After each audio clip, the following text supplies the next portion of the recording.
Hello everyone, welcome my new another blog. টুকিবাকি রান্নার ব্লগে সবাইকে স্বাগত জানিয়ে আজকে ভিডিওটা শুরু করছি চা খাওয়া থেকে। সকালবেলা ব্রেকফাস্টের জন্য ওদের পরোটা করে নিলাম, পাতলা পাতলা করে, তেল ছাড়া, শুধু ঘি লাগিয়ে দেবো হয়ে যাওয়ার পরে।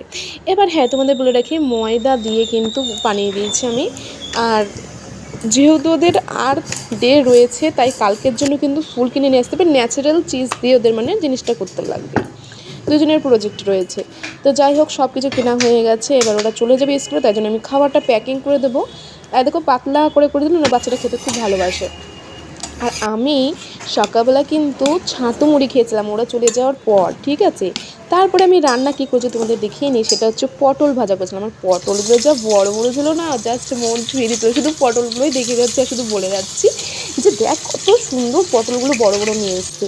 তারপরে কী হচ্ছে জানো, কি বলবো, থাক, যাই হোক। দেখো, এর মধ্যে আমি নুন আর দিয়ে ভেজে দিয়েছি। এবার পরে আমি লঙ্কা আর হলুদ গুঁড়ো দিয়েছি, ওপর দিয়ে খুব ভালো লাগে। এদিকে রয়েছে ডাল, গরম গরম মুসুরির ডাল, হ্যাঁ। আর এখানে হয়ে গেছে কিন্তু আমার ভাত, ওরা খেয়ে যাবে তো সকালে, এসের জন্য। তো এবার চলো তোমাদের দেখাই পটলগুলো কেমন হলো। এই দেখো, আমি আবার উল্টে একটু ভেজেছিলাম। তো এই দেখো, সেই ফুলগুলো নিয়ে এসেছিলো, তোমাদের একটু দেখাবো না তা কখনো হয়। তো যাই হোক, আমার কিন্তু খুব খিদে পেয়ে গেছিলো। আমি কিন্তু রাত্রিরে আবার পরোটা। হ্যাঁ, ব্লগটা যদি ভালো লেগে থাকে অবশ্যই লাইক কমেন্ট করে পাশে থাকতে পারো। নেক্সট ভিডিও তোমাদের সঙ্গে নিয়ে আসছি, ততক্ষণ টাটা, বাই বাই।